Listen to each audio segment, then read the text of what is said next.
Hello students.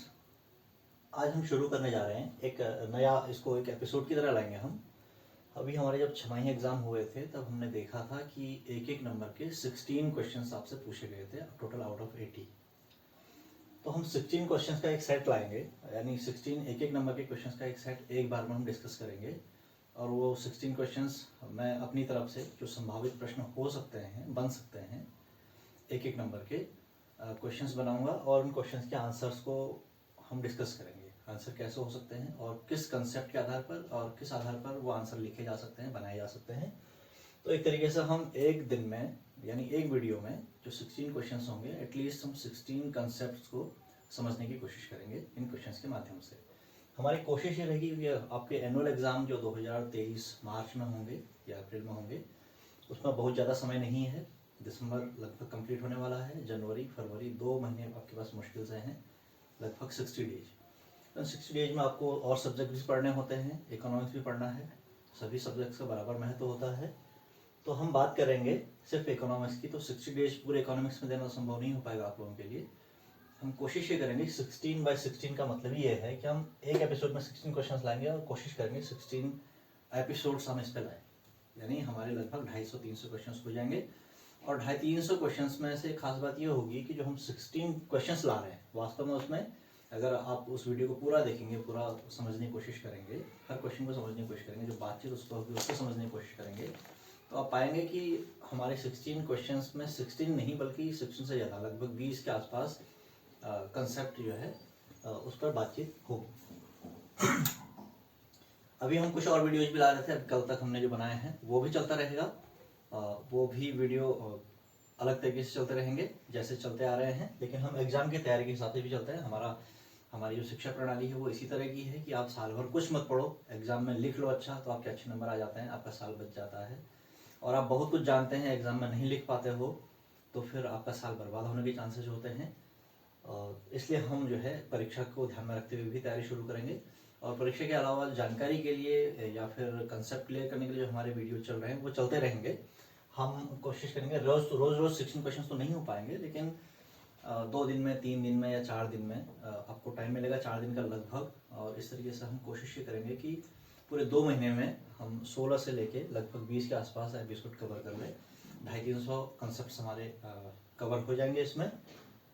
तो आप exam की तैयारी कीजिए, मैं इस तरीके से 16 क्वेश्चंस का एक सेट हर वीडियो में लाता रहूँगा। और जो कंसेप्ट क्लियर करने वाले जो वीडियोज हैं वो भी चलते रहेंगे। तो हम शुरू करते हैं आज पहले एपिसोड से, जो 16 बाय 16 का फर्स्ट एपिसोड होगा। 16 बाय 16 का पहला एपिसोड। हमारा पहला क्वेश्चन है, आधुनिक अर्थशास्त्र का जनक किसे कहा जाता है? सही उत्तर है एडम स्मिथ को। कलम की पूरक वस्तु है, कलम, पेन, पेन की पूरक वस्तु। विकल्प हो सकते हैं कागज, स्याही, उपरोक्त दोनों या उपरोक्त में कोई नहीं। देखिए, हमें पहले समझना होगा कि पूरक वस्तु क्या होती है। पूरक वस्तु ऐसी वस्तु होती है जो एक साथ प्रयोग में लाई जाती है। दो या दो से अधिक वस्तुएं, दो या दो से अधिक वस्तुएं जो एक साथ प्रयोग में लाई जाती है। इसका मतलब ये है कि अगर इन दो या दो में से किसी एक वस्तु का भी प्रयोग नहीं किया जाएगा तो फिर उपभोग संभव नहीं है, यानी कार्य से संतुष्ट हो पाना संभव, उपभोग से संतुष्ट हो पाना संभव नहीं हो पाता है। हम यहाँ पर हम बात कर रहे हैं पेन की। दो या दो से अधिक वस्तुएं जो एक साथ प्रयोग में लाई जाती हैं या एक साथ उपभोग की जाती हैं, उन्हें हम पूरक वस्तु कहते हैं। उदाहरण है पेन। पेन के साथ ऐसी कौन सी वस्तु है जो हमें हमारे उपभोग को संतुष्ट करती है? पेन लिखने का काम करती है, पेन की उपयोगिता लिखने में है। और लिखने के लिए हमको क्या क्या चाहिए? लिखने के लिए हमको पेपर चाहिए। तो इसका मतलब ये है कि कागज उपभोग पेन की पूरक वस्तु है। अगर कागज नहीं होगा तो हमारे लिखने का काम नहीं हो पाएगा, लिखने की जो हम लिखने की उपयोगिता से संतुष्ट होना चाहते हैं वो नहीं हो पाएगी। लिखने का उपभोग नहीं हो पाएगा। बिल्कुल इसी प्रकार अगर इंक भी नहीं होगी तब भी हम लिखने का काम नहीं कर पाएंगे। तो पेपर और इंक दोनों ही पेन की पूरक वस्तुएं हैं, दोनों पेन के साथ यूज होती है। तो इसलिए हम कह सकते हैं कागज पेन की पूरक वस्तु है, स्याही भी पेन की पूरक वस्तु है। हमारा जो राइट आंसर है वो उपरोक्त दोनों मतलब कागज और स्याही दोनों ही पेन की उपरोक्त वस्तुएं हैं, पेन की पूरक वस्तुएं हैं। इसलिए हमारा जो राइट आंसर है वो है उपरोक्त दोनों। सिर्फ ऑप्शन में अगर सिर्फ कागज लिखा होता तो हमारे पास कागज सही आंसर होता, स्याही भी लिखा है तो स्याही भी सही आंसर है। अगर हम कागज को टिक करेंगे तो माना जाएगा कि स्याही गलत उत्तर है, इसलिए इस तरह का हमारा कागज गलत उत्तर हो जाता है। हम सिर्फ स्याही लिखेंगे, स्याही को टिक करेंगे तब भी गलत उत्तर माना जा सकता है। लेकिन उपरोक्त दोनों को अगर हम राइट टिक करेंगे, ऑप्शन सी तीसरा ऑप्शन है जो हमारा, अगर इसको हम राइट टिक करेंगे, इसको अगर चुनेंगे आंसर के रूप में, तो हमारा कहने का मतलब हो जाता है कि कागज और स्याही दोनों पेन की पूरक वस्तुएं हैं, तो यह उत्तर सही होता है, सही माना जाता है और उपरोक्त में कोई नहीं गलत आंसर। अगला क्वेश्चन है, यदि मांग की कीमत लोच की माप 2 है तो यह है बेलोजदार माप, लोजदार माप, पूर्ण लोजदार माप या पूर्ण बेलोजदार माप। इस क्वेश्चन का आंसर पता करने के लिए हमें पता होना चाहिए कि जो मांग की कीमत लोच की जो माप मेजरमेंट होती है वो 5 तरह की होती है। मेजरमेंट की जो कैटेगरीज होती हैं, कोटियां होती हैं, 5 होती हैं। एक होती है बेलोजदार, दूसरी लोजदार, पूर्ण लोजदार, पूर्ण बेलोजदार और एक और होती है उसे हम कहते हैं इकाई लोजदार। यानी मांग की लोजदार की जो कैटेगरी कोटियां होती हैं, डिग्रीज होती हैं, वो 5 होती हैं। जो पूर्ण लोजदार मांग होती है इसकी माप 0 होती है, यहाँ पर लिख लेते हैं। लोजदार माप, पूर्ण बेरोजगार मांग की लोच जो होती है उसकी माप 0 होती है। पूर्ण लोचदार जो मांग की लोच होती है उसकी माप अनंत होती है, इन्फिनिट। और बेलोजदार अगर मांग की कीमत लोच अगर बेलोजदार है तो इसकी मेजरमेंट लेस देन 1 होती है, 1 से कम होती है। 1 से कम का मतलब है इसकी वैल्यू 0 से मोर देन 0 होगी, लेकिन 1 से कम होगी। और इसी प्रकार जो लोजदार मांग की जो कीमत लोजदार होती है, लोजदार कैटेगरी में जो आती है, कोटि में जो आती है, इस डिग्री में जो आती है, उसकी मेजरमेंट होती है 1 से अधिक। 1 से अधिक का मतलब है कि लोच की माप जो है 1 से अधिक होगी और इन्फिनिट से कम होगी, लेस देन इस तरीके से। और जो इकाई लोचदार माप होती है, मांग की लोच की जो माप इकाई लोचदार होती है उसकी मेजरमेंट 1 होती है। अब हमारा क्वेश्चन है कि यदि मांग की कीमत लोच की माप 2 है, अब 2 इसमें किस में आएगा? क्या 2 1 से कम है? नहीं, 2 1 से कम नहीं है, बेलोजदार आंसर गलत हो जाएगा। 2 1 से अधिक है, 2 बिल्कुल 1 से अधिक है, ये आंसर हमारा सही हो सकता है। 2 अनंत है, नहीं है, तो ये आंसर भी गलत हो जाएगा। क्या 2 0 है? नहीं है। क्या 2 1 के बराबर है? ये भी नहीं है। तो हमारा सही आंसर है, यदि मांग की कीमत लोच की माप 2 है तो इसकी जो इसकी कैटेगरी है, जिसकी कोटि है, यह है, मतलब मांग की लोच है, मांग की लोच का जो प्रकार है, मांग की लोच का प्रकार, आम बोलचाल में प्रकार कह देते हैं इसको, लेकिन वास्तव में डिग्री होती है, वह लोचदार हो जाती है। तो लोचदार हमारा सही आंसर। अगला क्वेश्चन है, परिवर्ती अनुपात का नियम में साधनों के बीच अनुपात। कि जो परिवर्ती अनुपात का नियम होता है उसकी एक मान्यता होती है। मान्यता क्या होती है कि उत्पादन में 2 साधन प्रयोग में लाए जाते हैं। उत्पादन में या उत्पादन फलन में 2 साधनों का प्रयोग किया जा रहा है, ये एक मान्यता होती है परिवर्ती अनुपात के नियम की। 2 साधनों का प्रयोग किया जाता है, 2 साधनों को उपयोग उत्पादन में लगाया जाता है। एक साधन स्थिर है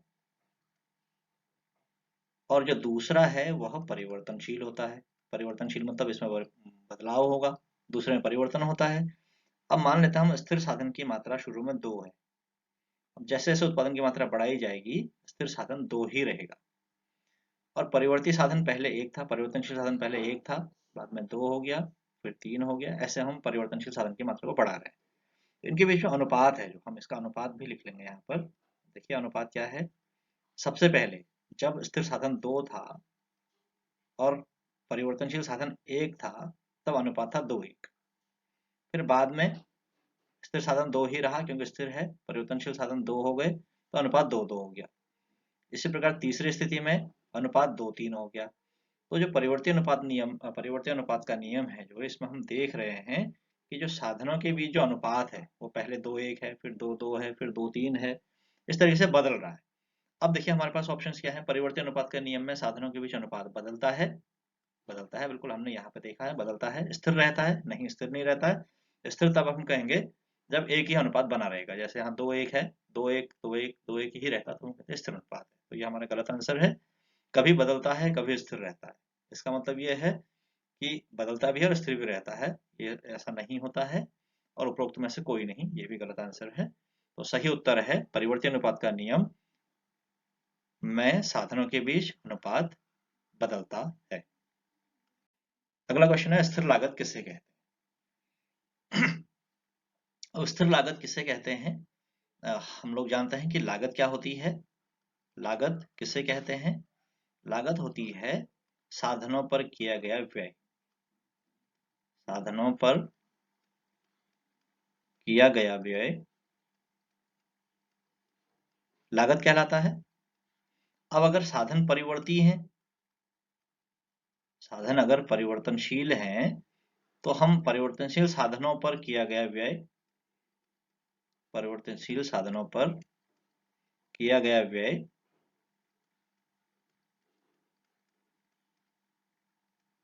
कहा जाएगा परिवर्ती लागत। लेकिन हमारा क्वेश्चन क्या है। हमारा क्वेश्चन है स्थिर लागत किसे कहते हैं। तो अब बिल्कुल हम यहीं पर आ गए हैं, बिल्कुल सही जगह आए हैं कि स्थिर साधनों पर किया गया व्यय स्थिर लागत कहलाता है। जब हम स्थिर लागत की परिभाषा लिखेंगे तो पहले हम देखेंगे कि लागत क्या है। ठीक है, लागत को हम जानते हैं कि लागत साधनों पर किया गया व्यय है। और अगर हम स्थिर लागत की बात करेंगे तो इसका मतलब स्थिर साधनों पर किया गया व्यय। स्थिर साधनों पर जो व्यय किया जाता है उसको हम कहते हैं स्थिर लागत। तो हम ये लागत से इसको समझेंगे, ये समझने का तरीका है। परिवर्ती लागत को भी ऐसे समझ सकते हैं हम, और स्थिर लागत को समझा जा सकता है। तो सही उत्तर होगा, इस तरीके से लिखा जाएगा कि स्थिर साधनों पर किया गया व्यय स्थिर लागत कहा जाता है, स्थिर लागत कहलाता है। अगला क्वेश्चन देखते हैं। पूर्णतः बेरोजगार पूर्ति को परिभाषित कीजिए। देखिए पूर्ति, जैसे अभी हमने मांग में पहले, इससे पहले वाले क्वेश्चन में हमने देखा था कि मांग की लोच के जो डिग्रीज होती है 5 होती हैं। शून्य लोचदार, पूर्ण बेलोचदार, एक पूर्ण बेलोचदार, दूसरी बेलोचदार, तीसरी इकाई लोचदार, चौथी लोचदार और पांचवी पूर्ण बेरोजगार। बिल्कुल पूर्ति के संदर्भ में भी, पूर्ति के मामले में भी 5 तरह की डिग्रीज होती हैं लोच की। तो पूर्णतः बेरोजगार, बेरोजगार, इकाई लोचदार, लोचदार और पूर्ण बेरोजगार। जो पूर्णतः बेरोजगार पूर्ति होती है, कि बेरोजगार का मतलब है कि पूर्ति में कोई परिवर्तन नहीं होगा। बेलोज का मतलब ये होता है कि उसमें कोई बदलाव नहीं होता है। जिसमें लोच होती है उसमें बदलाव हो जाता है। हम आम बोलचाल में भी कहते हैं कोई लकड़ी है, कच्ची है, जो आसानी से मुड़ जाती है, तो हम कहते हैं इसमें लोच है, यानी उसमें उसके आकार में परिवर्तन हो जाता है। लेकिन पूर्ति की मात्रा में अगर परिवर्तन नहीं हो रहा है तो हम कहेंगे बेलोचदार है। अगर बिल्कुल भी परिवर्तन नहीं हो रहा पूर्ति की मात्रा में तो कहेंगे पूर्ण बेलोचदार है। अब इसको हम देखिए, जो जो लोच का जो कंसेप्ट है, लोच का कंसेप्ट कीमत और बिक्री की मात्रा से संबंधित है। वस्तु की कीमत का पूर्ति की मात्रा से अगर संबंध देखा जाता है तो उस संबंध से हम पता करते हैं कि पूर्ति की लोच किस प्रकार की है। कीमत में अगर परिवर्तन हो रहा है, कीमत में परिवर्तन होता है, कुछ भी परिवर्तन होता है, वस्तु की कीमत में परिवर्तन होता है, तो कीमत बढ़ने पर पूर्ति बढ़ जाती है, कीमत कम होने पर पूर्ति कम हो जाती है, पूर्ति की मात्रा में परिवर्तन भी हो जाता है। लेकिन अगर कीमत में परिवर्तन होने से पूर्ति की मात्रा में कोई परिवर्तन नहीं होता है, पूर्ति की मात्रा में शून्य परिवर्तन होता है, कोई परिवर्तन नहीं होता है, तो हम कहते हैं कि ये जो यहाँ पर जो लोच है वो पूर्णतः बेलोचदार है। तो हमारा जो आंसर होगा वो होगा कि कीमत में परिवर्तन होने पर, वस्तु की कीमत में परिवर्तन होने पर यदि वस्तु की पूर्ति में कोई परिवर्तन नहीं होता है तो ऐसी पूर्ति की लोच को हम बेलोचदार पूर्ति, पूर्णतः बेलोचदार पूर्ति कहते हैं। लिख लेते हैं इसको हम यहीं पर। वस्तु की कीमत में परिवर्तन होने पर जब वस्तु की पूर्ति की मात्रा में कोई परिवर्तन नहीं होता है, कोई परिवर्तन नहीं होता है, इसी को हम लिख सकते हैं शून्य परिवर्तन होता है,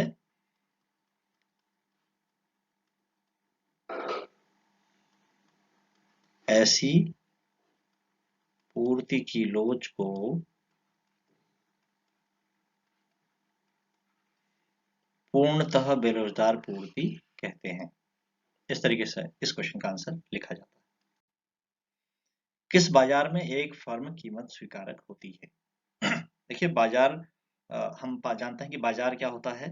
बाजार कोई भी ऐसा स्थान होता है जहां किसी वस्तु का क्रय विक्रय होता है। ठीक है, बाजार एक स्थान है, इसमें वस्तु का क्रय होता है और विक्रय होता है। क्रय विक्रय होने का मतलब यह है कि क्रय तभी होगा जब वहां कोई खरीदार होगा और विक्रय तभी होगा जब वहां कोई बेचने वाला होगा, और इन दोनों के बीच में सौदा भी होना चाहिए। अगर दोनों के बीच में सौदा नहीं होता फिर हम बाजार नहीं कह पाएंगे, क्योंकि लेन देन नहीं हो रहा है। तो बाजार, हम जानते हैं कि बाजार मुख्य रूप से तीन प्रकार के बाजार को हम पढ़ते हैं अर्थशास्त्र में। एक है पूर्ण प्रतियोगी बाजार, पूर्ण प्रतियोगी बाजार। एक होता है एकाधिकारी बाजार, एकाधिकारी, और एक होता है एकाधिकारिक बाजार। तीन तरह के बाजार अर्थशास्त्र में पढ़े जाते हैं मुख्य रूप से। बाकी जो भी प्रकार हैं वो इन्हीं के प्रकार होते हैं, इन्हीं की सब टाइप्स होती हैं। तो पूर्ण प्रतियोगी बाजार की एक विशेषता होती है। विशेषता क्या होती है? यहाँ समरूप वस्तुएं होती हैं, सभी वस्तुएं समरूप होती हैं। समरूप मतलब सब एक, सभी वस्तु की सभी इकाइयां समरूप इकाइयां, वस्तु की समरूप इकाइयां होती हैं। एक वस्तु की जितनी भी इकाइयां होंगी सब एक जैसी होंगी, उनमें न आकार में, न क्वालिटी में, न किसी भी तरीके से कोई अंतर नहीं होता है। वस्तु की समरूप इकाइयां होती है। ठीक है। दूसरी मान्यता क्या होती है? दूसरी मान्यता ये होती है कि असीमित विक्रेता होते हैं इसमें और असीमित क्रेता होते हैं। ठीक है। असीमित विक्रेता होने का मतलब यह है कि अनलिमिटेड सप्लाई होती है वस्तु की, और असीमित क्रेता होने का मतलब यह है कि वस्तु की जो है अनलिमिटेड डिमांड भी है। ठीक है। और इसकी एक और मान्यता होती है कि पूर्णतः स्वतंत्र, free exit and entry of firm, पूर्णतः स्वतंत्र प्रवेश फर्म का, है ना, लिखेंगे फर्म का स्वतंत्र प्रवेश और बहिर्गमन, यानी कोई भी फर्म कभी भी अपना काम शुरू कर सकती है और कोई भी फर्म कभी भी अपना काम बंद कर सकती है। और एक और मान्यता होती है इसकी मान्यता ये होती है कि उपभोक्ता को बाजार की उपभोक्ता को बाजार की पूर्ण जानकारी होती है। इसके अलावा और भी मान्यताएं होती हैं, लेकिन हमें इन चार मान्यताओं को ध्यान में रखकर बाजार की पूर्ण जानकारी, इस क्वेश्चन को हल करने की कोशिश कर रहे हैं। ठीक है। अब देखिए समरूप इकाइयां होती हैं, इसका मतलब यह है कि कोई वस्तु है, उसकी एक यूनिट ये है, दूसरी यूनिट ये है, तीसरी यूनिट ये है, तो सब एक जैसी हैं, तो उपभोक्ता का किसी के लिए कोई अधिमान नहीं होगा, वो किसी भी वस्तु को, किसी भी इकाई को खरीद सकता है, पहली बात। दूसरा, विक्रेता असीमित है, खरीदने वाले भी असीमित है। और फर्म का प्रवेश और बहिर्गमन स्वतंत्र होता है, यानी कोई भी फर्म अपना काम कभी भी शुरू कर सकती है और कभी भी बंद कर सकती है। और उपभोक्ता को बाजार की पूर्ण जानकारी होती है। देखिए, जो उपभोक्ता को बाजार की पूर्ण जानकारी होती है, तो वह क्या करता है कि वह कम कीमत पर अपनी संतुष्टि को अधिकतम करने की पूरी कोशिश करता है। तो अब बाजार में क्रेता जो है असीमित है, असीमित विक्रेता है, तो उपभोक्ता क्या करता है, उस विक्रेता के पास जाता है जो सबसे कम कीमत पर, वस्तु बेच रहा होता है। ठीक है, अब कम कीमत पर वस्तु बेचने के लिए वापस चला जाएगा। और असीमित विक्रेता है, तो इसका मतलब यह है कि उनके पास जो पूर्ति है वो पूर्ति असीमित है, विक्रेता असीमित पूर्ति कर सकते हैं। अब उपभोक्ता जब किसी कम कीमत वाले के पास वस्तु खरीदने जाता है, तो जिनकी कीमत ज्यादा होती है उनके पास खरीदने कोई नहीं जाता है। ऐसी स्थिति में क्या होता है, जिन जो अपनी कीमत को ऊंचा रखना चाहते हैं, जो विक्रेता अपनी वस्तु की कीमत को ऊंचा रखना चाहते हैं, वो अपनी कीमत को गिरा देते हैं। तो पूर्ण प्रतियोगिता में होता क्या है, फर्मों के बीच में कीमत गिराने का कंपटीशन शुरू हो जाता है, क्योंकि उपभोक्ता उसी के पास जाता है, उसी से वस्तु खरीदता है जिसकी कीमत कम होती है।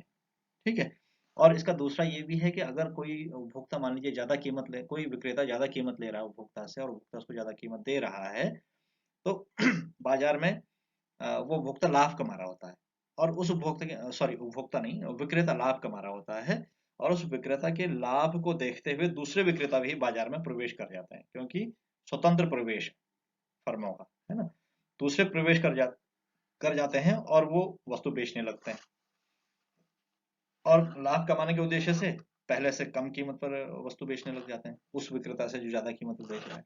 तो कीमतों के गिरने का सिलसिला शुरू हो जाता है और सभी फर्म जो है कीमत गिराना शुरू कर देती है। जब सभी फर्में कीमत गिराना शुरू करती हैं, तो कोई भी एक फर्म, अब हम एक फर्म की बात कर रहे हैं ना, कोई भी एक फर्म अपनी अपनी वस्तु की कीमत को खुद तय नहीं कर पाती है, उसे गिरानी ही पड़ती है, लगातार गिरने की प्रतियोगिता शुरू हो जाती है, कीमतों की गिरने की प्रतियोगिता शुरू हो जाती है।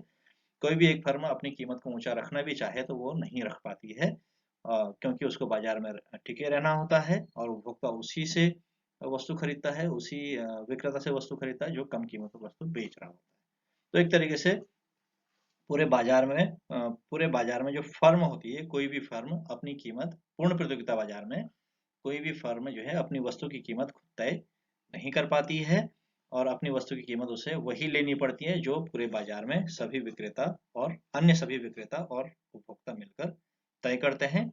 इसलिए हमारा जो सही उत्तर होगा, किस बाजार में एक फर्म कीमत स्वीकारक होती है, तो इसका सही उत्तर होगा कि पूर्ण प्रतियोगी बाजार में, पूर्ण प्रतियोगी बाजार में फर्म में एक फर्म कीमत स्वीकारक होती है।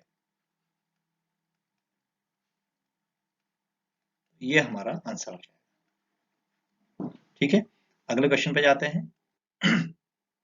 संतुलन कीमत से आप क्या समझते हैं? देखिए, हम इसको संतुलन कीमत को डिफाइन करने के लिए हमको बाजार संतुलन समझना पड़ेगा। बाजार संतुलन क्या होता है? बाजार संतुलन वह स्थिति होती है, किसी वस्तु का बाजार संतुलन वह स्थिति है जब उस वस्तु की मांग और पूर्ति दोनों बराबर होते हैं। तो यह ई बिंदु, इस बिंदु को हम कहेंगे बाजार संतुलन। ठीक है, और हम जो है इस y अक्ष पर कीमत को दिखा रहे हैं, यानी हमारी जो y अक्ष है ये कीमत अक्ष है, और जो x अक्ष है ये वस्तु की मात्रा अक्ष है। तो हम E से एक लाइन लंबवत ऐसे खींच लेंगे, एक ऐसे क्षैतिज खींच लेंगे। कीमत अक्ष पर जहां पर ये कीमत ये तय हो रही है, कीमत इस P को, है ना, O से P तक जो कीमत है, इसको हम कहेंगे बाजार कीमत, संतुलन कीमत या बाजार कीमत। ठीक है, ये संतुलन की स्थिति में जो वस्तु की जो कीमत होती है, वो किसी वस्तु के बाजार संतुलन की स्थिति में उस वस्तु की जो कीमत होती है उसी को हम संतुलन कीमत कहते हैं। और यहाँ पर हम जो OQ जो मात्रा है इस बिंदु पर, ये मात्रा संतुलन कही जाएगी, और जो E जो बिंदु है इसको हम कहेंगे बाजार संतुलन। बाजार संतुलन उस बिंदु से तय होता है जहां पर किसी वस्तु की पूर्ति और मांग बराबर होते हैं। ठीक है, तो हम इसको लिखेंगे जिस कीमत पर वस्तु की पूर्ति और मांग बराबर होते हैं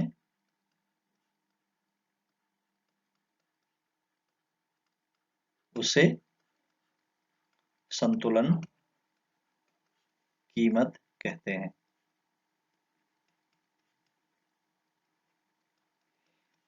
इसी बात को हम लिख सकते हैं, इसी बात को हम ये भी कह सकते हैं कि बाजार संतुलन की स्थिति में जो कीमत तय होती है उसी को संतुलन कीमत कहा जाता है। ठीक है, अब नेक्स्ट क्वेश्चन पे जाते हैं। अब हम जो है अपनी किताब के हमारी जो सिलेबस है, सिलेबस की दूसरी किताब है मैक्रो इकोनॉमिक्स समष्टि अर्थशास्त्र, उसके पोर्शन में चले जाते हैं। इसमें भी कुछ क्वेश्चंस आते हैं जो एक एक नंबर के होते हैं। इसमें एक पहला क्वेश्चन है, रोजगार, ब्याज और मुद्रा के सामान्य सिद्धांत नामक पुस्तक, ये किताब है रोजगार ब्याज और मुद्रा के सामान्य सिद्धांत नामक पुस्तक किसने लिखी है? ये किताब, इसी को हम द जनरल थ्योरी कहते हैं। इसका जो पॉपुलर नेम है the general theory of employment, interest and money. के लेखक जेएम कीन्स हैं। फैक्चुअल क्वेश्चन है, याद करना पड़ता है इसको। निम्नलिखित में से मुद्रा का प्राथमिक कार्य है, मुद्रा का प्राथमिक कार्य क्या है? मूल्य का संचय करना है, मूल्य का हस्तांतरण करना है, मूल्य का मापन करना है या स्थगित भुगतान का आधार करना है। देखिए, अब ये जो चार कार्य दिए गए हैं, ये चारों मुद्रा के कार्य हैं ना। हम जानते हैं कि मुद्रा के कार्यों को उनकी प्रकृति के आधार पर प्राथमिक, द्वितीयक इस तरीके से बांटा जाता है। तो प्राथमिक कार्य हैं, मुद्रा के प्राथमिक कार्य हैं। प्राथमिक कार्य का मतलब है जिन कार्यों के लिए मुद्रा का आविष्कार हुआ उन्हीं को हम मुद्रा के प्राथमिक कार्य कहते हैं। ठीक है, तो मुद्रा का जो आविष्कार हुआ है वो विनिमय को आसान करने के लिए हुआ है, यानी विनिमय के माध्यम का कार्य करती है, ये प्राथमिक कार्य हो गया। इसके अलावा वस्तु विनिमय में क्या होता है, वस्तुओं के मूल्य का मापन बड़ा मुश्किल हो जाता है। तो मूल्य का मापन, मूल्य का मापक या मूल्य का मापन, हम कुछ भी कहें, ये दोनों कार्य मुद्रा के प्राथमिक कार्य हैं। तो हम यहाँ देखेंगे कौन सा इसमें ऑप्शन दिया है। मूल्य का संचय नहीं है, मूल्य का हस्तांतरण नहीं है प्राथमिक कार्य, मूल्य का मापन, मूल्य का मापन मुद्रा का प्राथमिक कार्य है। इसके अलावा विनिमय का माध्यम होना भी मुद्रा का, विनिमय का कार्य करना भी मुद्रा का प्राथमिक कार्य है। ठीक है, यहाँ पर अब उसकी बात नहीं है, तो हमारा सही उत्तर हो जाएगा मूल्य का मापन मुद्रा का प्राथमिक कार्य है। नेक्स्ट क्वेश्चन, यदि एमपीसी बराबर 0.8 है तो एमपीएस का मान होगा 2.0, 0.2, 22। ठीक है, अब देखिए इसमें जो पहला ऑप्शन है 2.0 और ये आखिरी ऑप्शन है 2। ठीक है, ये दोनों बराबर हैं, दोनों वैल्यू एक ही होती है। 2.0, हम इसको भी 2.0 लिख सकते हैं, चाहे तो यहाँ से 0 हटा सकते हैं। तो दो ऑप्शन तो होंगे नहीं किसी आंसर के, किसी क्वेश्चन के दो दो ऑप्शन आंसर नहीं हो सकते हैं। अगर होंगे तो फिर वहां पर उपरोक्त दोनों या उपरोक्त सभी इस तरीके से लिखा होगा, तो यहाँ पर ऐसा भी नहीं है। तो हमारे पहला और चौथा ये ऑप्शन तो अपने आप कट जाते हैं। ठीक है, अब इन दोनों में से कोई एक है, इन दोनों में से जो है उसके लिए हम जानेंगे यहाँ पर कि एमपीसी और एमपीएस में क्या संबंध होता है। इसको हम दो तरीके से हल कर सकते हैं। एक तो है एमपीसी प्लस एमपीएस बराबर 1 होता है, 1.0 होता है, ऐसा मान सकते हैं। ठीक है, तो ये एक हमारे पास फॉर्मूला होता है, सिद्धांत है या फैक्ट है, एमपीसी प्लस एमपीएस बराबर 1 होता है। ठीक है, क्यों होता है इसकी बात हम फिर कभी करेंगे, लेकिन अभी हमें सिर्फ इस बात पर ध्यान रखना है। अब होता क्या है, एमपीसी का मान है 0.8, तो हम लिखेंगे 0.8 प्लस एमपीएस बराबर 1.0, ऐसे लिख देंगे इसको। एमपीसी का मान हमें पता है कि क्वेश्चन में दिया है 0.8 है। अब हम क्या करेंगे, एमपीएस का मान हमें पता करना है, यानी हमें इसका मान पता करना है। हम लिखेंगे एमपीएस बराबर 1.0 लिखेंगे ऐसे ही। 0.8 है जो ये बराबर के लेफ्ट में था पहले, अब हम इसको उठा के ले आएंगे लेफ्ट, इसके दाईं ओर, बराबर के दाईं ओर। ठीक है, जब इसका पक्ष बदलेंगे, इसको उठा के दाईं ओर लाएंगे, तो यहाँ लिख देंगे 0.8। यहाँ पर ये पॉजिटिव था, इधर आके नेगेटिव हो जाएगा। ठीक, अब हम क्या करेंगे, इसको सॉल्व करेंगे। 1.0 माइनस 0.8, अब हमें घटाना है। 10 में से 8 तो 0 से 8 तो घटता नहीं है, तो यहाँ से 1 इधर बोरो कर लेंगे, 10 हो जाएगा। 10 में से 8 घटाएंगे तो हमारे पास आएगा 2। यहाँ दशमलव लिखा है, इधर भी दशमलव है, दशमलव लगा लेंगे यहाँ पर। अब ये 1 हमने इधर बोरो कर लिया तो यहाँ 0 रह गया, तो 0 में से 0 घटाएंगे, कुछ नहीं बचता, 0 या 0.2 या 0.2, ये हमारा सही आंसर। तो इसमें ये ऑप्शन है, ये ऑप्शन, ये जो है 2 नहीं सॉरी 0.2, ये वाला आंसर है ना।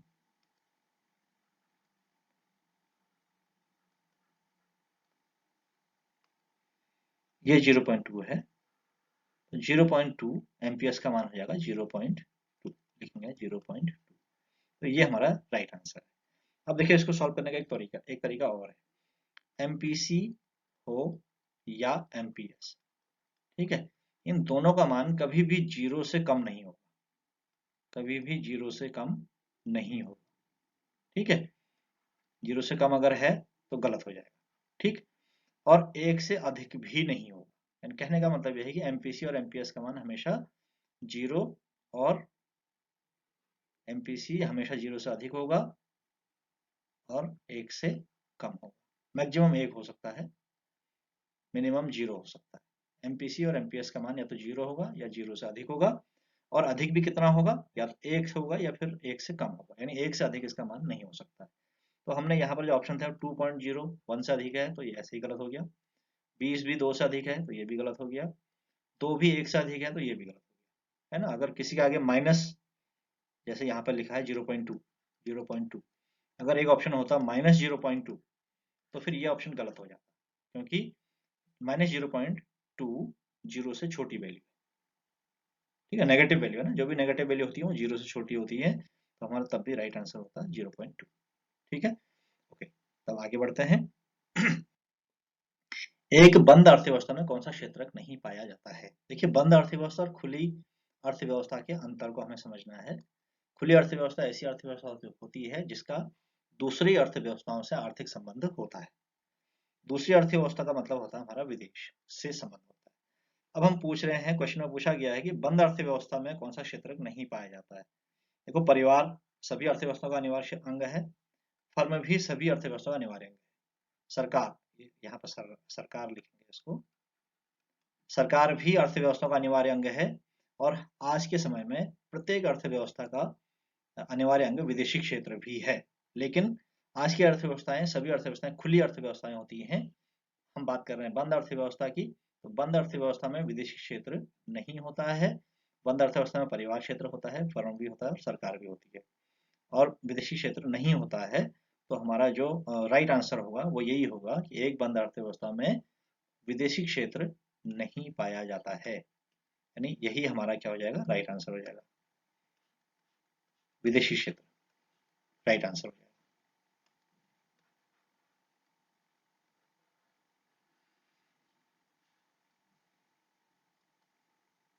सही आंसर होगा विदेशी क्षेत्र। विदेशी क्षेत्र को बाह्य क्षेत्र भी लिखा हो सकता है। बाजार मूल्य पर घरेलू उत्पाद की परिभाषा लिखी, ये घरेलू नहीं क्वेश्चन था, यहाँ पर लिखा जाना है सकल घरेलू उत्पाद की परिभाषा की, इस क्वेश्चन को ऐसे पढ़ेंगे, बाजार मूल्य पर सकल घरेलू उत्पाद की परिभाषा लिखिए। देखिए जब हम सकल घरेलू उत्पाद की परिभाषा लिखते हैं तो इसके कुछ फैक्टर्स होते हैं, इसके कुछ तत्व होते हैं परिभाषा के, क्या होते हैं देखते हैं। निश्चित अवधि में, ठीक है, एक निश्चित अवधि इसका क्या है, एक क्षेत्र, एक जो है तत्व है इस परिभाषा, तो निश्चित अवधि की बात हो रही होगी।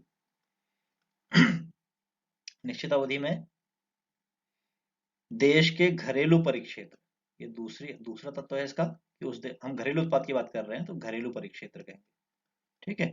घरेलू परिक्षेत्र का मतलब होता है अंतर्राष्ट्रीय सीमाओं के अंदर।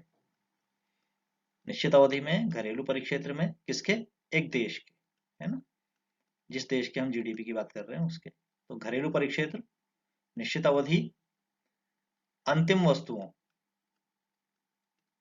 और सेवाओं, अंतिम वस्तुओं और सेवाओं, और इन सेवाओं का क्या, बाजार मूल्यों का योग। तो ये क्या है, ये जीडीपी के, बाजार मूल्य पर जीडीपी के तत्व है।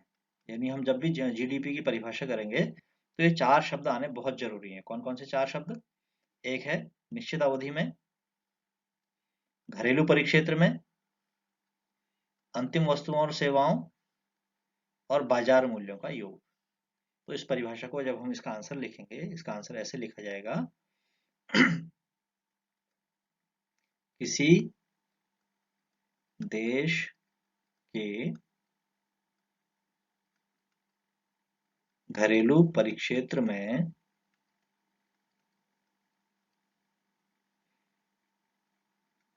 पहले लिखना पड़ेगा निश्चित अवधि में, एक निश्चित अवधि में, अवधि 3 महीना, 6 महीना, 1 साल, 5 साल कुछ भी हो सकती है, ठीक है।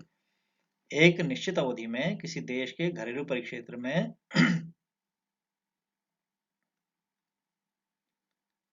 उत्पादित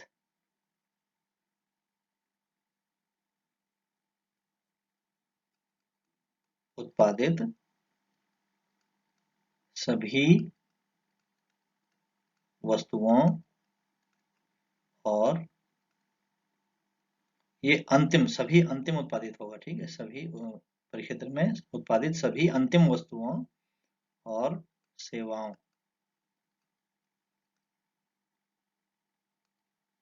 सभी अंतिम यहाँ पे लिखेंगे,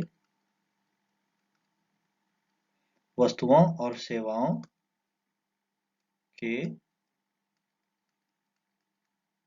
बाजार मूल्यों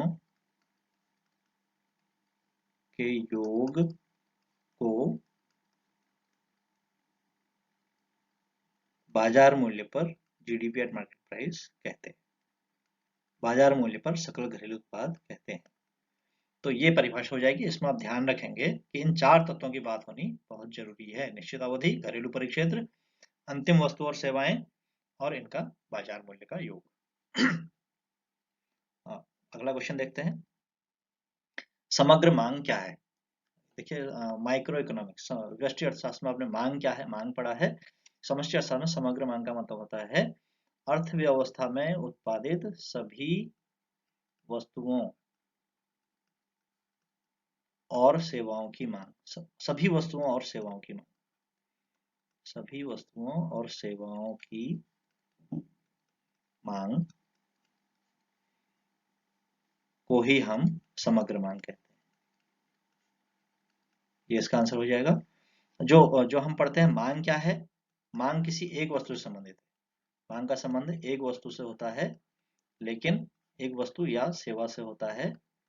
और जो समग्र मांग है, इसका संबंध एक वस्तु से नहीं बल्कि सभी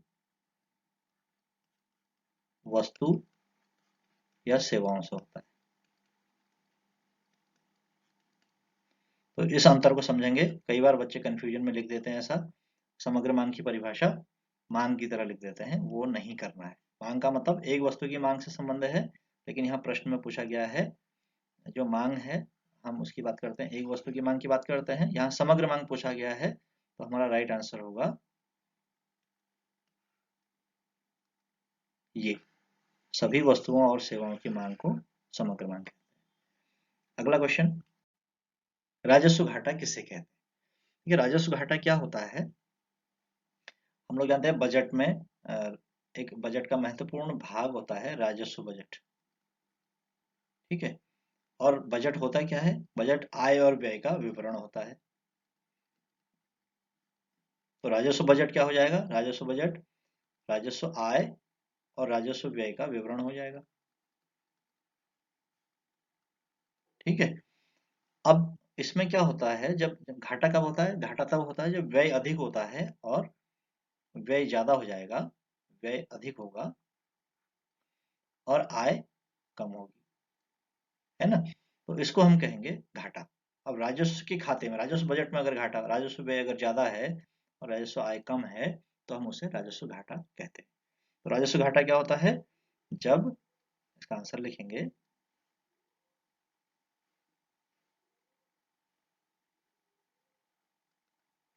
जब राजस्व आय राजस्व व्यय से कम होते हैं, या जब राजस्व व्यय राजस्व आय से अधिक हो जाते हैं।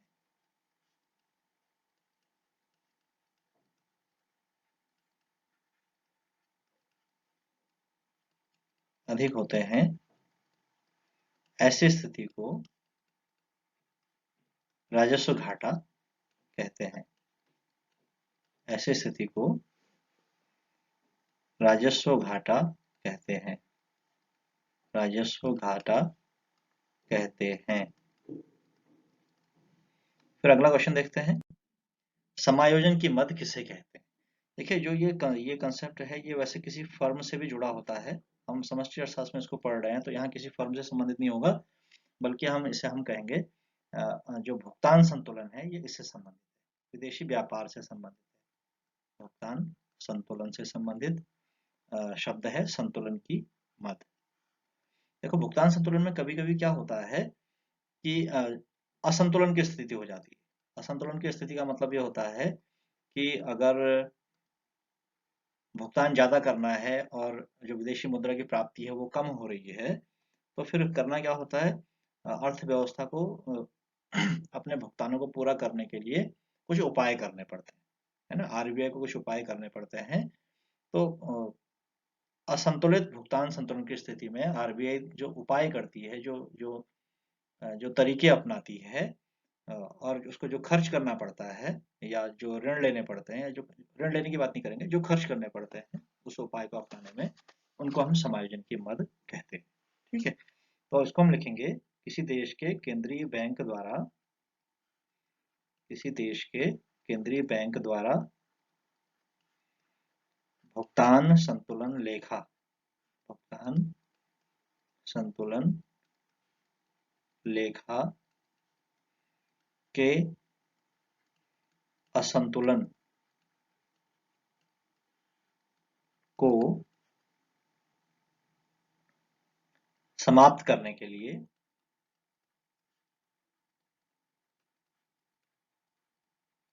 लिए, जो उपाय किए जाते हैं, जो उपाय किए जाते हैं, उन्हें समायोजन की मद कहते हैं।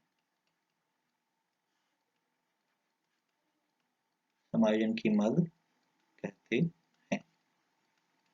ठीक है, जो समायोजन की मद ऐसे ऐसे आइटम्स होते हैं जिनका उद्देश्य आर्थिक लाभ कमाना है या कोई इकोनॉमिक मोटिव नहीं होता है, बल्कि ये असंतुलन को समाप्त करने के लिए आरबीआई द्वारा या किसी भी केंद्रीय बैंक द्वारा किए गए उपाय होते हैं। इसको हम समायोजन की मद कहते हैं। ठीक है, आपकी परीक्षा के लिए बेस्ट विशेष आपको। हम रोज इसी तरीके से 16 क्वेश्चंस लेकर आएंगे, जो 16 नंबर के होंगे, एक एक नंबर वाले प्रश्न होंगे, और कोशिश करेंगे कि आपको एक एक प्रश्न को डिटेल से समझाया जाए, ताकि आप उससे संबंधित अवधारणाओं को समझते हुए इन क्वेश्चन को सॉल्व करेंगे। और ये क्वेश्चंस आपको सिर्फ एक एक नंबर के प्रश्न को हल करने में ही मदद नहीं करेंगे, बल्कि आपके जो 2 नंबर के, 3 नंबर के या 5 नंबर के जो अन्य क्वेश्चंस आते हैं उनको हल करने में भी आपकी मदद करेंगे। Thank you. फिर मिलते हैं अगले वीडियो में, अगले एपिसोड या 16 अगले क्वेश्चंस के साथ। Thank you.